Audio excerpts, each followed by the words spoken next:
할 성만찬이라는 제목으로 말씀 선포하실 때 큰 은혜 받으시길 바랍니다. 할렐루야. 아무것도 염려하지 말라. 오늘도 은혜의 찬송을 연주해 주신 오케스트라 우리 박수하며 하나님께 다시 영광을 드리겠습니다. 감사합니다.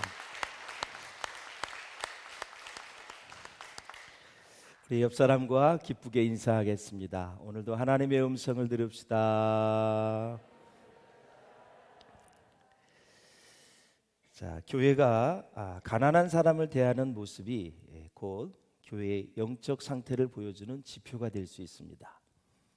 어떤 교회가 주님을 닮아가느냐, 건강한 교회냐, 시대적 사명을 감당하며 주님이 기뻐하시는 교회느냐, 여러 가지 지표가 있을 수 있는데 가난한 성도들을 어떻게 바라보고 어떻게 섬기느냐, 그것을 보면 그 교회의 영적 상태를 알 수 있다라는 것입니다.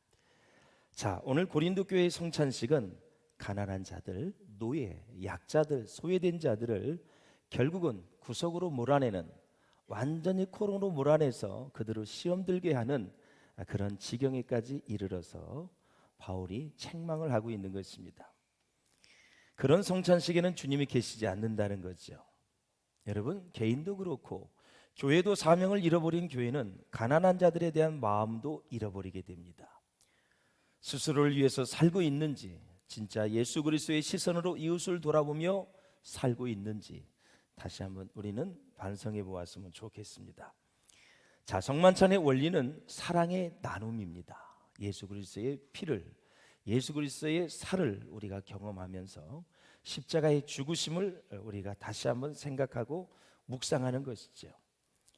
이 고린도 교회 성도들은 이제 저녁에 모여서 주의 만찬을 먹었습니다.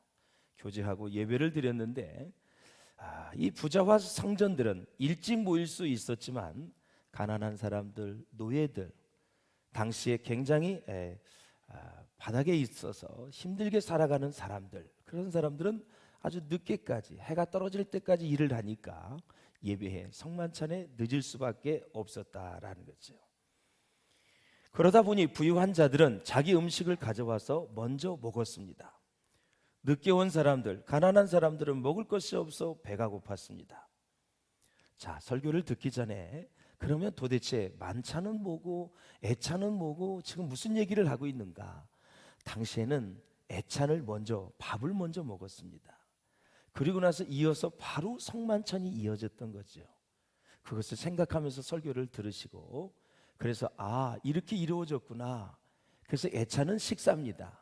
성만찬은 그야말로 예수님의 살과 피를 경험하는 그러한 예식이 됩니다. 언제나 교회 안에도 가난한 사람은 있습니다. 주님이 오실 때까지 가난한 사람은 없어지지 않는다고 말씀하고 있어요. 그래서 빈궁한 자를 부끄럽게 만드는 것은 교회를 업신여기는 행위인데, 여러분, 저와 여러분이 교회 아닙니까? 그렇죠? 교회잖아요. 그런데 그 교회를 업신여기는 것은 그 교회, 그 사람을 피로 값주고 사셨습니다. 누가? 예수님이. 그러니까 예수님이 가난한 사람을 업신여기는 사람을 어떻게 보느냐? 바로 예수님을 업신여기로 보는 것입니다. 그래서 가난한 자와 소외된 자, 노예들을 그렇게 바라보고 소외시켰던, 실족하게 만들었던 그 부유한 대상자들에 대해서 오늘 엄하게 중책을 내리는 것입니다. 이때 나중에도 보지만 병이 들고 죽었습니다. 성만찬을 그렇게 만들었던 사람들이. 그래서 사랑하는 여러분, 정말 우리는 사람을 귀하게 볼 수 있는, 한 영혼을 천하보다도 귀하게 볼 수 있는 그런 마음을 가질 수 있기를 주의 이름으로 축원합니다. 정치인만 그런 게 아닙니다. 경제인, 사회인, 문화체육인, 종교인 다 마찬가지입니다. 하나님은 목사님들만, 성도님들만, 교회에 다니는 사람만 그렇게 여기는 것이 아니라 이 지구상에 있는 모든 사람들이 한 영혼을 천하보다도 귀하게 여겨야 된다. 정말 그 마음이 식으면 여러분, 하나님에 대한 사랑이 식은 것입니다. 말씀에서 멀어진 것입니다. 그래서 오늘 이제 본문을 보면서, 자, 믿음은 언제나 무엇과 연결되어야 되냐면 사랑과 연결이 되어야 됩니다. 믿음이 없이는 하나님을 기쁘시게 할 수가 없다 그랬어요. 어떤 일을 하든 믿음으로 하고 거기다 사랑으로 같이 연결이 돼야 됩니다. 사랑으로 연결이 돼야 돼요. 할렐루야. 성도들이 함께 모여서 음식을 나누는 궁극적인 목적은 뭐냐? 그 당시 애찬은 주님을 기념하기 위해서입니다. 자, 본문에서 바울은 성만찬 문제로 고린도 교회 성도들을 책망하고 있는데, 자, 이스라엘 민족의 풍습을 한번 보겠습니다. 이스라엘 사람들의 교회는 민족성이 참 강하지요. 정말 어느 민족보다도 민족성이 강하고 자부심이 대단합니다. 또 회당을 중심으로 살기 때문에 스스로 모이는 일이 많았습니다. 어느 책의 문헌에 보니까 이스라엘 회당에서 예배를 드리게 되면 대개 1시간이나 2시간 전에 미리미리 온다고 합니다. 미리 와서 이야기도 하고 한 주간 어떻게 지냈는지 담소도 나누고 차도 마시고 교제를 해요. 할아버지, 아버지, 손주, 손녀들까지 3대에 걸쳐서 함께 찬송도 하고 예배가 끝나도 집에 잘 가지 않고 뜨거운 교제를 나눈다고 합니다. 그래서 안식일이 되면 거의 회당에서 지내는 것이 그들의 일상이었고 그들의 삶의 모습이었습니다. 그리고 이제 안식일 날 저녁 무렵이 되면 아이들은 아이들끼리, 어른은 어른들끼리 이야기를 나누다가 저녁 식사를 하고 집에 돌아갑니다. 마치 우리 교회 순예배가 그렇지요. 아이들을 데리고 다 모입니다. 그리고 나서 어른들은 같이 순예배를 드리고 아이들도 같이 교제를 하고 밥 먹을 때 같이 먹고 또 차를 마시고 이야기를 할 때는 어른들끼리 또 아이들끼리, 그래서 순모임에 속한 가정들이 친해질 수밖에 없고 그 자녀들이 같이 좋은 교제를 나눌 수밖에 없지요. 바로 회당도 그렇게 했다라는 사실입니다. 심지어 회당을 다른 곳으로 옮기면 아예 회당 근처로 이사를 간다고 그래요. 집이 크든 작고 그런 문제가 아니라 그냥 회당 가까이로 가는 것이 그들의 여러 가지 삶의 모습이었습니다. 그래서 우리가 교회 근처로 이사를 오므라는 얘기는, 자, 12지파가 성막을 지을 때도 다 지파별로 세 지파씩 3, 4, 12, 12지파가 이 성막을 중심으로 해서 동서남북으로 딱 진을 쳤지요. 언제든지 성막에 임재하시는 하나님을 중심으로 인생을 살라는 것이죠. 회당도 마찬가지입니다. 회당을 중심으로 많은 유대인들이 모여서 그렇게 예배하고 하나님을 경배했단 말이죠. 교황이면 교회 가까이 오시는 것이 참 좋습니다. 언제든지 가깝게 예배 드릴 수 있고 기도도 할 수 있고, 그래서 사람이 시야에서 멀어지면 사람이 멀어집니다. 마음이.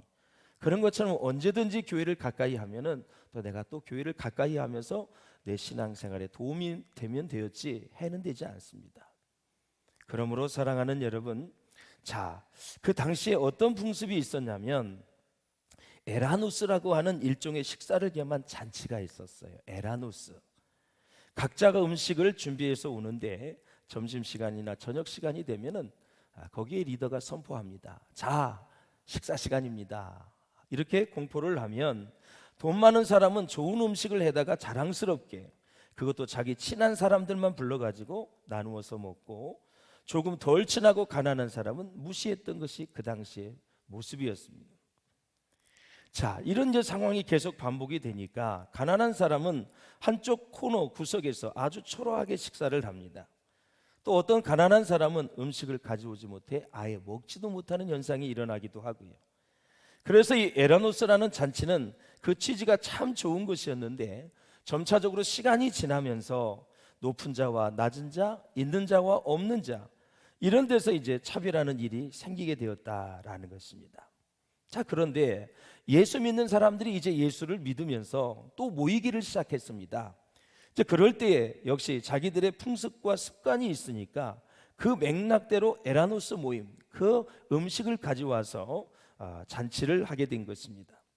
그런데 이것이 이제 기독교로 바뀔 때, 유대교에서 기독교로 바뀔 때에는 이제 원래의 에라노스 잔치가 이제 아가페의 잔치로 바꾸는 것입니다. 바뀌어졌어요. 그래서 아무튼 초대교회에서는 에라노스로부터 이제 아가페라는 모임으로 모였는데 이것을 사랑의 잔치, 애찬이라는 이름으로 모였다라는 것입니다. 자, 성도들이 집에서 음식을 준비해 와서 함께 식사를 하면서 교제를 나누었는데, 이렇게 이제 애찬이 있은 다음에 식사를 같이 한 다음에 성만찬이 거행이 됐습니다. 그런데 일부 교인들이 애찬에서부터 먼저 먹고 너무나 포도주를 많이 먹어서 취함으로 애찬과 성찬을 그냥 일반 식사로 전락시켜 버렸습니다. 이것이 식사인지 성만찬인지 구분할 수 없을 정도로. 그래서 진정 이제 성찬신이 가까웠는데 완전히 그냥 취해가지고 인사불성으로 그렇게 헛소리하고 하면서 모든 분위기를 다 망쳐놓는 거죠. 결국 이것이 가난한 자와 부유한 자, 또 여러 가지 지위가 높은 자, 낮은 자, 있는 자, 없는 자가 나누어지면서 교회 분열의 원인이 되었기 때문에 가장 거룩하게 치러야 될 성만찬이, 그 성만찬을 통해서 교회 분열이 일어나니까 사도 바울이 펜을 들은 것입니다.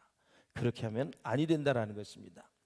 그래서 부유한 자들은 자신들이 준비해온 음식을 이 가난한 자들과 나누어 먹지 않고, 가난한 자들이 오기 전에 자기들끼리 다 먹어서 음식이 없는 것입니다. 그래서 이 소외된 가난한 자들은 굶주리고 상처를 받아 부유한 자들과 가난한 자들 사이에 형제애가 깨지고 말았습니다. 그래서 바울은 고린도 교회에 다시 한번 성찬의 중요성을 가르치면서, 성찬은 집에서 하는 식사가 아니라 우리 주님이 죽어 주심으로써 나타내는 새 언약의 의식이기 때문에 합당하지 않게 먹고 마시면 자기 죄를 먹고 마시는 것이 된다고 지금 바울이 경고하고 있는 것입니다. 사실 이 성만찬의 문제로 종교개혁 때도 말이 많고 탈이 많았습니다. 이 루터가 종교개혁을 할 때 이 성찬 문제는 아주 중요한 부분을 차지했는데요. 그래서 나중에 이 성찬 문제로 루터파가 나누어지게 됐고, 쯔분길리, 칼빈, 그래서 이 파가 또 나눠지게 됩니다. 그 나눠지는 배경을 보면은 이 예수님의 살과 이 피가 진짜 현장에서 그냥 예수님이 정말 임재하는 거냐, 그냥 우리가 그냥 기념만 하는 거냐. 그런데 이제 결론은 어떻게 이제 우리 교회에서 하고 있느냐면, 예수님의 못은 떡, 그것이 몸이죠. 예수님의 이 포도주가 예수님의 피입니다. 이것을 내가 믿음으로 받아들이고, 그리고 미리 준비를 해서 하나님 앞에 그것을 내가 대할 때, 주님의 임재를 사모하는 자들이 그것을 먹고 마실 때 바로 주님이 임재한다라는 것입니다.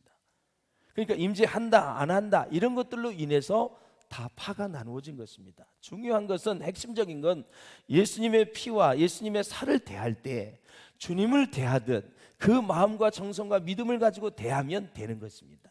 그런 파가 중요한 것이 아니에요.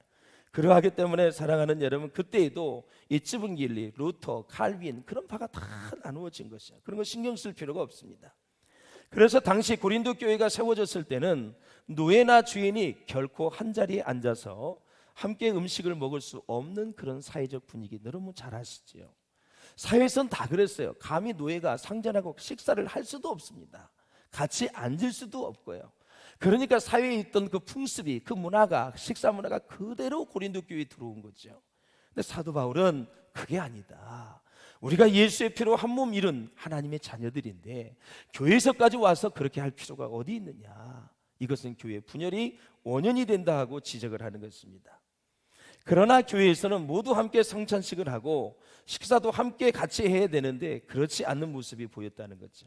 결국 성찬을 바르게 행하지 않아서 분쟁이 일어나고 성도들이 마음이 상하는 일이 많아졌다라는 것입니다. 자, 기독교 교회사를 보면 기독교는 교회가 커지고요, 돈과 권력을 갖게 되면서 하나님의 사랑이 식어졌습니다. 시간이 가면 갈수록 형식만 남게 되었다는 것이죠. 이것은 언제나 기독교에서 나타나는 일반적인 현상이었습니다. 자, 중세 때 보면은 로마의 교황의 권력이 대단했습니다. 황제가 여러분 교황에게 무릎을 꿇을 정도, 카노사의 굴욕을 잘 아시지 않습니까? 대단한 권력과 부를 가지고 있었어요. 그러니까 이 로마 교황이 유럽의 황제들을 충동질했습니다. 자, 거룩한 땅을 우리가 찾아야 된다, 성지를 찾아야 한다는 명목으로 뭘 일으켰어요? 십자군 전쟁을 일으켰습니다. 자, 참 역사적으로 보면 가장 무의미한 전쟁 가운데 하나가 바로 십자군 전쟁이고, 결국 얼마나 많은 사람이 죽었고 기독교는 그때 졌습니다. 전쟁에. 하나님이 경고하시는 거죠. 쓸데없는 욕심을 가지고 복음을 전할 것이지 전쟁을 일으켜 가지고 자기 욕심 채우려고 했던 그것들이 만천하에 드러났고, 하나님은 그걸 아시기 때문에 기독교가 승리할 수 있도록 해주시질 않았어요. 지금도 푸틴이 아무 이유 없이, 조건도 없이, 명분도 없이 전쟁을 하고 있습니다. 사람을 죽이고 있고 아주 짓밟고 있고, 얼마나 많은 사람들이 지금 이 세상에서 어려움을 당하고 있는지 모릅니다. 한 나라 때문에 절대 기뻐하지 않습니다.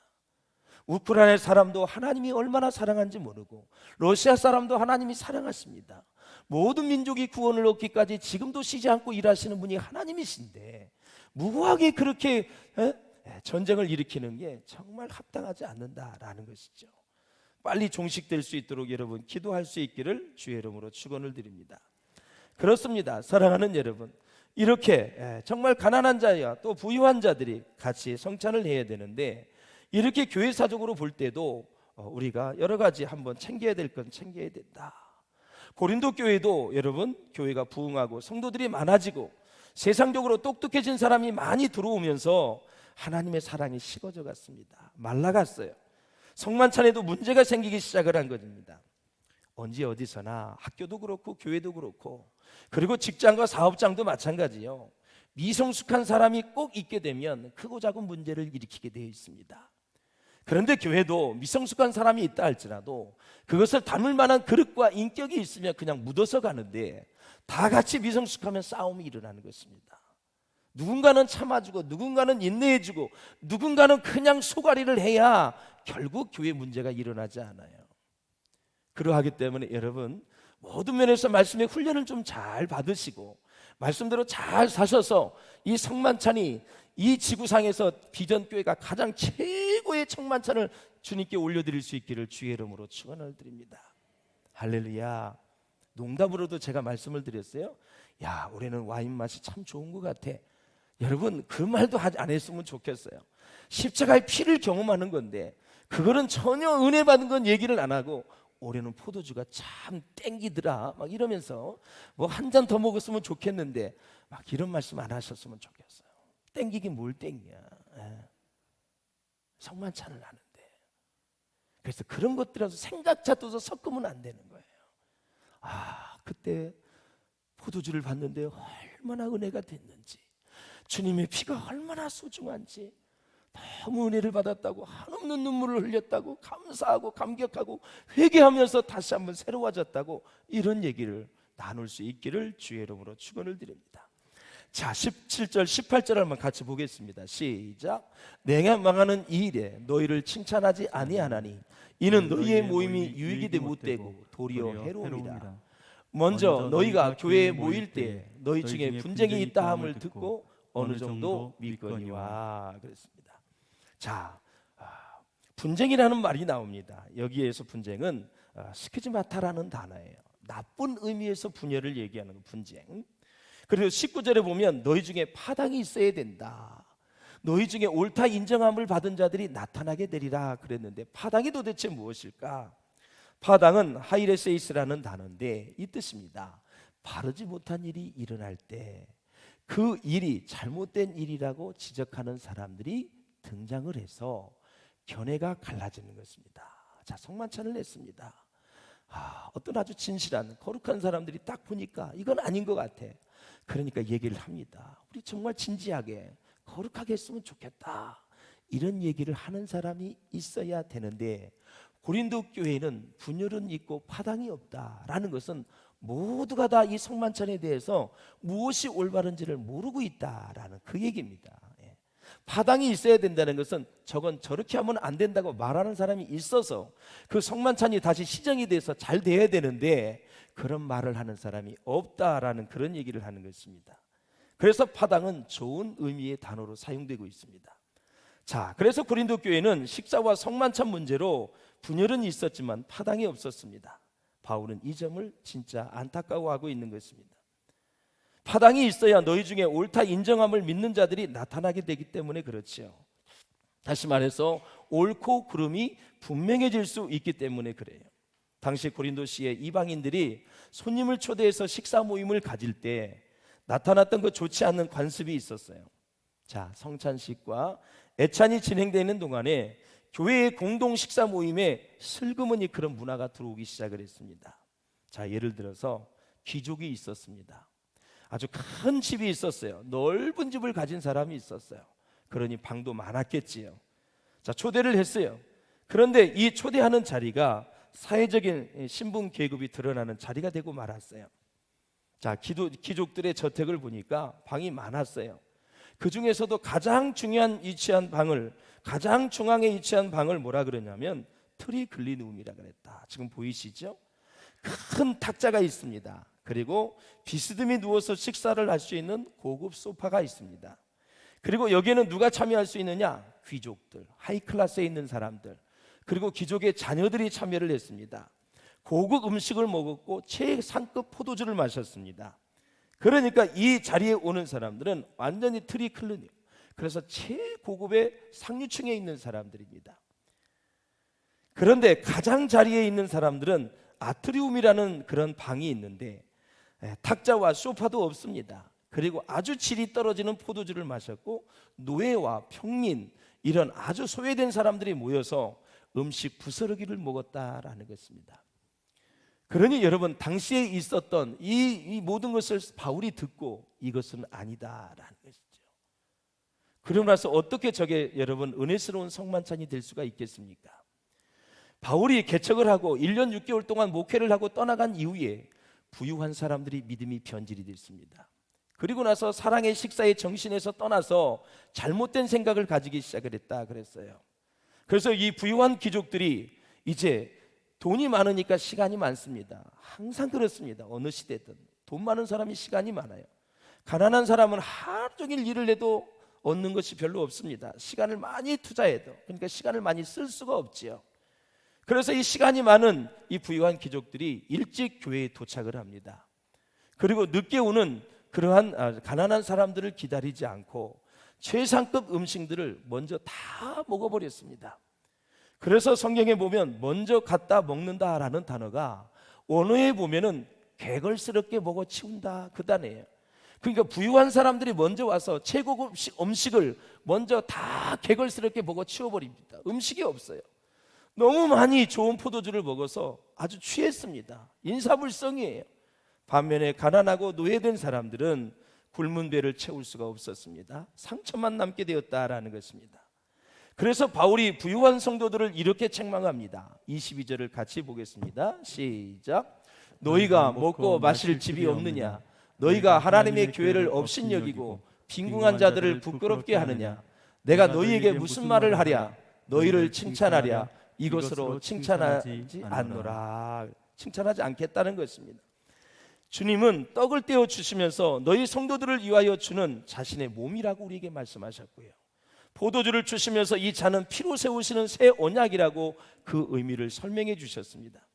그리고 주님이 가르쳐 주신 대로 시행하신 그대로 시행해서 주님이 오시는 그날까지 이 성만찬을 시행하여 기념하라고 말씀해 주셨습니다.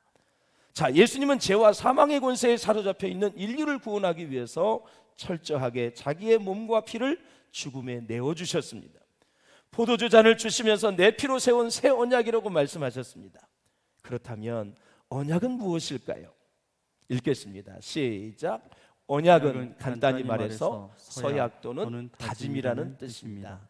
자, 하나님과 우리가 언약을 했다는 것은 하나님이 우리를 향한 다짐이 있고 내가 주님을 향한 다짐이 있다라는 것입니다. 자, 그렇다면 하나님이 무엇을 다짐하시겠습니까, 여러분? 죄와 사망의 권세에 빠져 있는 인류를 구원하시겠다고 굳게 다짐을 했기 때문에 하나님의 아들을 이 땅에 보내주신 것입니다.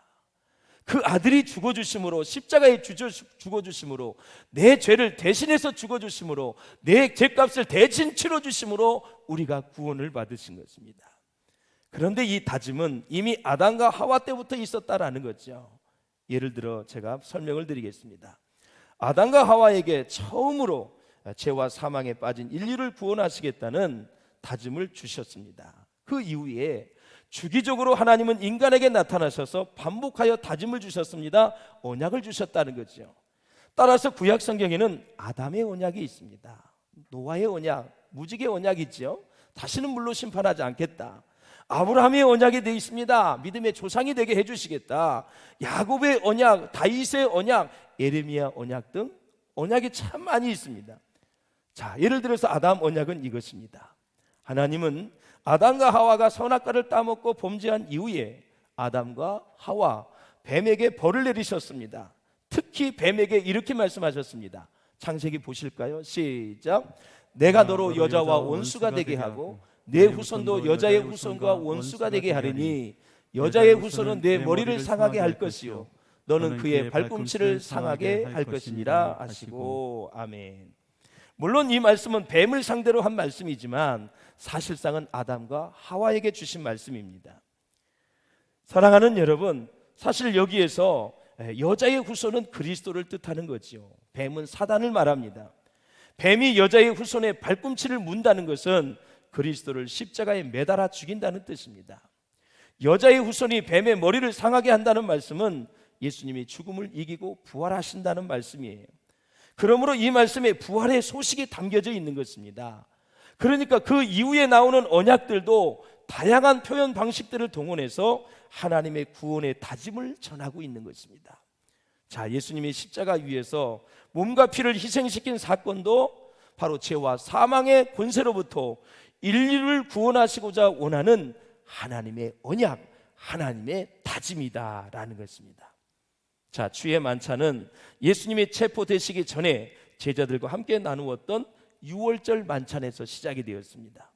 이 만찬에서 예수님은 제자들에게 자신의 죽음을 기억하면서 이 만찬을 주님이 오실 때까지 계속 기억하여 행할 것을 요청하셨습니다. 자, 예수님의 죽음의 의미가 복음의 핵심이기 때문에 그렇지요. 자, 주의 만찬의 목적은 먹고 마시고 즐기는 것이 아니라 예수 그리스도의 죽음의 의미를 묵상하는 것이었습니다. 그러니까 여기에 인용된 예수님의 말씀은 바울이 전해받은 전승입니다, 여러분. 예수님께 직접 받은 것은 아니지만 오늘 본문에 보면 주께 받았다고 말하는 것입니다. 주께 받았다는 것은 교회의 전승의 기원을 주님의 말씀으로 보기 때문에 그렇습니다. 교회의 전승이라는 것은 그의 제자들을 통해서 전해 내려온 내용을 사도 바울은 예수님께서 주신 말씀으로 믿었다라는 것입니다. 그래서 원래 유월절 만찬 때에는 잔을 4번 들어서 포도주를 마셨다 그래요.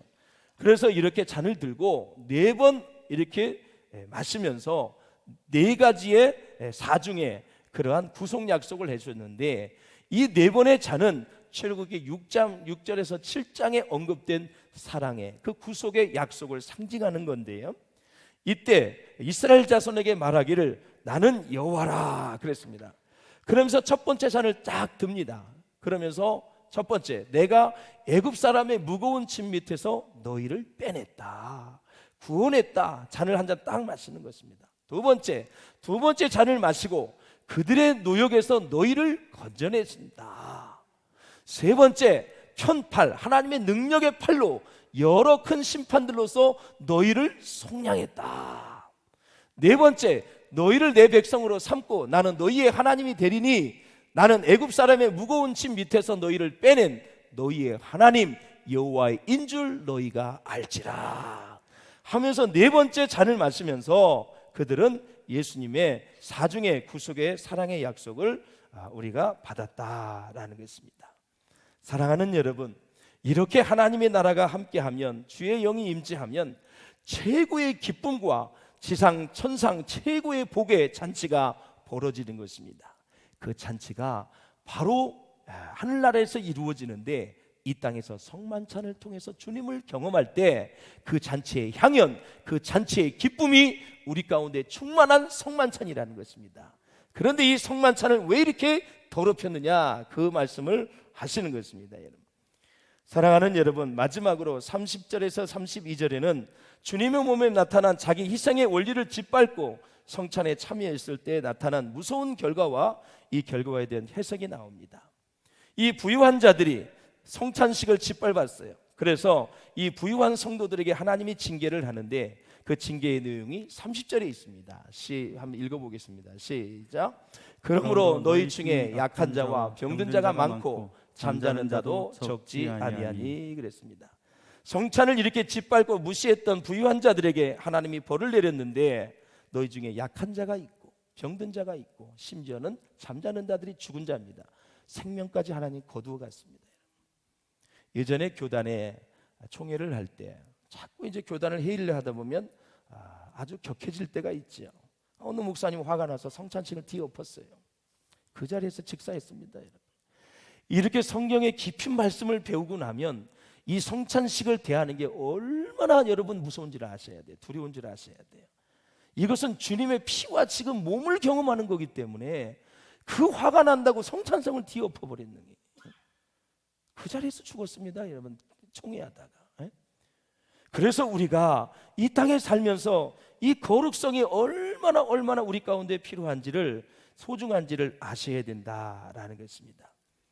그래서 사랑하는 여러분, 우리가 이제 성찬 예배위원들이 있습니다. 1년 전부터 포도주를 이렇게 담고 정성스럽게 준비를 합니다.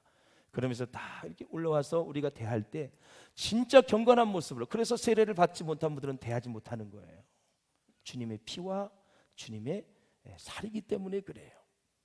자, 그래서 바울이 해결책을 내놓습니다. 두 가지를 내놓는데, 첫째, 주의 몸과 우리를 분별하라는 것입니다.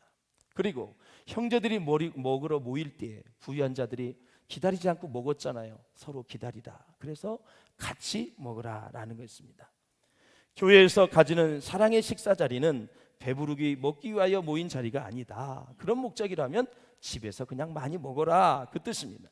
우리는 성찬식을 소중히 여기며, 그래서 우리가 신앙생활 할 때도 우리 부유한 사람들이 목사님 저에게 찾아와서 어떻게 하면 식사를 좀 대접할 수 있을까요? 한번 여쭤봤으면 참 좋겠습니다. 그러면 제가 가난하고 어려운 사람들을 제가 한번 추천을 해서 이런 사람들을 좀 한 달에 한 번씩 식사를 대접했으면 좋겠습니다. 그저 매일 먹던 사람 말고 진짜 가난한 사람들, 목사는 알잖아요. 그런 사람들을 좀 대접했으면 얼마나 좋을까, 안타까운 마음이 있는 거예요. 그래서 목사님 그런 분들 좀 추천해 주시죠. 그러면 제가 부교육자들한테 딱 얘기해서, 야, 참 세상 살기 힘든데 좀 몇 사람 추천을 해서 같이 좋은 자리를 좀 마련해서 같이 한 공동체의 모습을 좀 회복하자. 그러면 딱 대접을 하면 얼마나 보기 좋습니까? 더 여유가 있다면 봉투 좀 조금 해서 1, 20만 원 준비를 해서, 아유 성도님 집사님 얼마나 힘드세요, 나중에 아이들하고 식사라도 좀 한번 하시죠. 이렇게 좀 대접을 하는 문화가 교회에 일어났으면 참 좋겠다라는 생각이에요. 그저 친한 사람끼리 히덕하고 그냥 2차, 3차, 4차까지 다 먹으면서 얼마나 가난한 사람들이 여러분 생각을 했습니까? 예. 얼마나 어려운 사람들을 생각하면서 밥을 먹고 있습니까? 그래서 애찬과 성만찬을 우리가 대하면서 우리는 그런 것들을 좀 깨달았으면 참 좋겠다라는 사실이죠. 예, 할렐루야. 교회에서도 점심 식사를 할 때도 매일 먹던 사람하고 좀 먹지 말고, 오랜만에 본 사람들에게 국수를 가져가면 그쪽으로 찾아가서 같이 먹어도 될까요? 이렇게 하면서, 그러면 얼마나 보기가 좋아요. 얼마나 보기가 좋아. 예. 그렇게 할 수 있기를 주의 이름으로 축원합니다. 그런 사람이 성숙한 사람입니다, 여러분. 그런 사람이. 여기는 사회가 아니에요. 그래서 우리가 성찬식은 은혜의 방편인데 하나님의 은혜를 받는 방편 세 가지가 있습니다. 첫째, 말씀입니다. 하나님의 은혜를 체험할 수 있는. 두 번째가 성찬, 성만찬. 세 번째가 교육자를 통해서, 인격적인 교육자를 통해서 이런. 자, 교육자가 말씀과 성례전을 다 집례를 합니다. 그러니 하나님의 은혜를 받으려면 주의 종과의 관계가 얼마나 중요한지를 알 수 있겠죠. 이 세 가지가 하나님의 은혜를 받는 방편이다 이거죠. 그래서 말씀이 선포되고 말씀의 역사와 성령의 역사는 같이 가고, 기도가 왜 중요하냐면 기도와 함께 성령의 역사가 살아 움직여야 되기 때문에 그렇습니다. 그래서 믿음으로 말씀을 받아야 되는 것입니다. 한 가지를 말씀을 드리고 마치겠습니다. 미국의 메인주 뉴스웨덴에 있었던 한 교회에 있었던 부활절 다음에 있었던 일이었습니다. 주일 예배를 마치고 한 50여 명의 성도들이 커피 테이블에서 교제를 나누었습니다. 그 중에 몇몇 성도들이 커피가 너무 쓰다고 불평을 했지만 그 전에도 그런 불평이 있었기 때문에 사람들은 크게 신경을 쓰지 않고 마셨습니다. 그런데 커피를 마신 몇몇 성도들이 심한 복통을 일으켰고 그날 저녁에 16명이 입원을 했습니다. 50명 중에. 그리고 나서 다음날 한 명이 사망을 했습니다.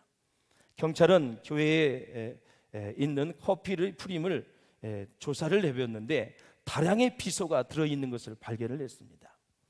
경찰의 조사가 진행되는 중에 데니 본슨이라는 53세 된 교인이 권총으로 자살을 했습니다. 그는 자신이 비소를 넣었다는 메모를 남겼습니다. 그리고 본슨의 가족들도 그 일에 연루되어 조사를 받았습니다. 그 사건이 일어난 배경은 성찬상에 관한 갈등 때문이었습니다. 그 교회에서는 오랫동안 성찬상을 벽에 붙여놓고 떡과 포도주를 먹고 마셨습니다. 이 성찬상에서 성만찬을 할 때 교인들은 벽을 보면서 성만찬을 해야 했습니다. 이 모습에 불만을 가지고 있었던 본슨 가족은 고가의 아주 비싼 성찬상을 교회에 기증을 했습니다. 그 성찬상은 성찬 예식을 회중을 보면서 할 수 있도록 만든 것이었어요.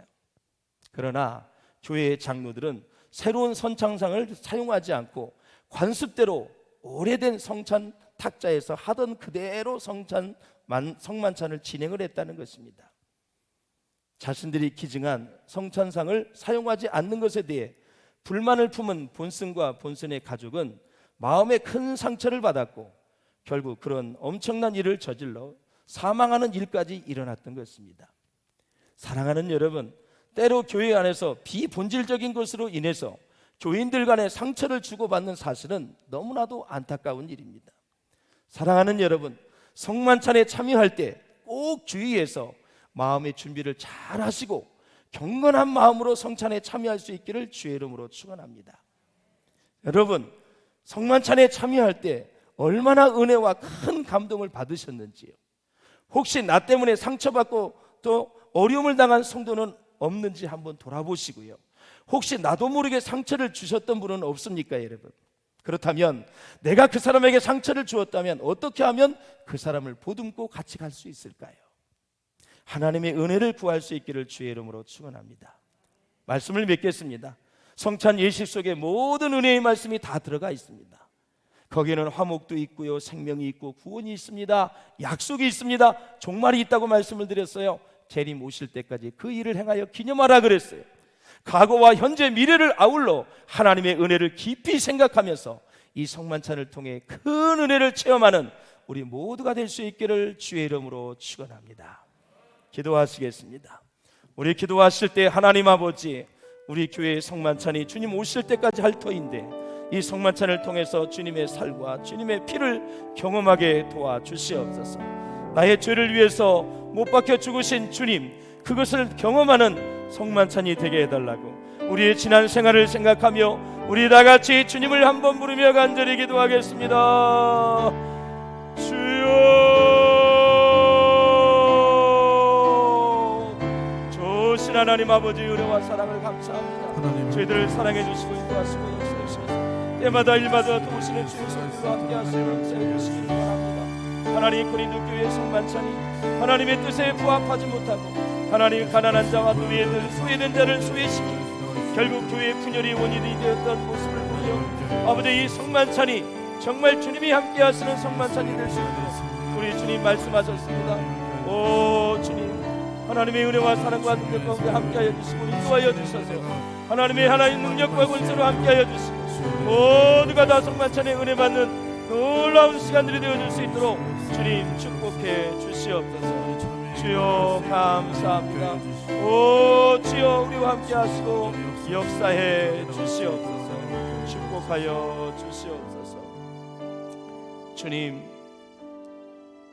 우리 가운데 행해지는 성만찬을 통해서 주님의 사랑과 십자가의 고통, 예수님의 몸과 피를 통해서 다시 한번